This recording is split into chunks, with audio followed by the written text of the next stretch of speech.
And breaking as we come on the air, Pope Francis has passed away. He was the 266th Pope and the first Latin American head of the Catholic Church. He was 88 years old.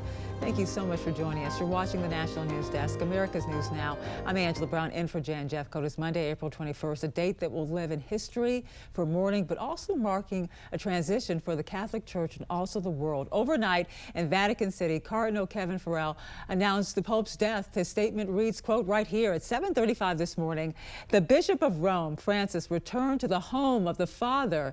His entire life was dedicated to the service of the Lord and of his church, end quote. We want to get right now to Mark Boyle at the live desk. Following the breaking details, of course, Pope Francis has been battling health issues, and we're starting to hear more from members of the White House and also other world leaders just regarding his passing. We are seeing some of those reactions come in right now. Starting off with a live look over the Vatican here behind me to the left. And Angela, one thing about the live desk here is we can see these reactions and these statements and different sound bites come in all morning and bring those to our viewers. If you're just joining us right now, 8:30 here on the East Coast, we are now hearing from President Donald Trump, posting on Truth, quote, rest in peace, Pope Francis, God bless him and all who loved him. The Pope's death follows a series of health challenges in recent years. He suffered chronic lung disease, spending 38 days in the hospital back in February for respiratory crisis that developed into double pneumonia.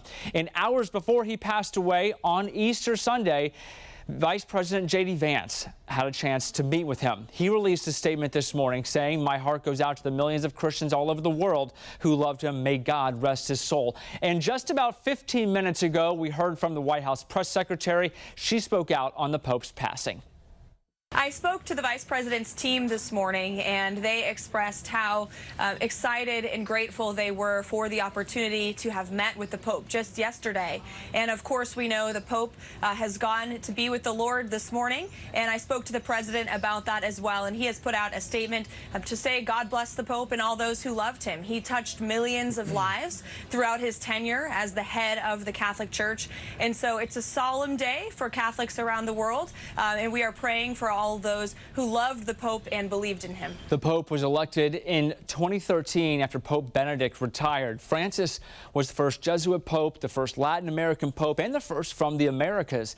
The Vatican now is preparing for what comes next. The process of selecting a new Pope begins when conclave is convened between 15 and 20 days after Francis's passing. Conclave can last up to 13 days. The new pontiff will be installed less than a week after he is elected.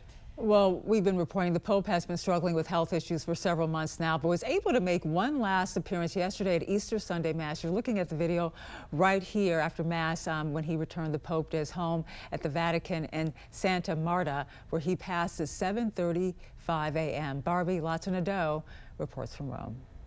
The pontiff had been battling double pneumonia. He was in the hospital for some 5 weeks and was released in March. He had made a few appearances over the Easter holidays, and he blessed the crowds who had gathered at St. Peter's Square on Easter Sunday, and then rode around the square in his Pope-mobile, blessing babies and greeting those crowds. It came as quite a shock then to hear this news that the Pope, in fact, had died early this morning. His voice was very weak yesterday when he greeted the crowds and when he blessed those crowds who had gathered. The next steps coming up, of course, will be to arrange the papal funeral and then eventually the conclave to elect the next pope. Barbie Latonado, Rome. And, you know, we want to give you another live look over the Vatican. You can see it there right now. Thousands of people are still pouring into the Vatican to mourn the life of Pope Francis. We're going to continue to follow the very latest out of the Vatican and really around the world. Around 5 minutes from now, you're going to hear from a religious studies expert on the legacy of Pope Francis. Stay with us on air online at thenationaldesk.com.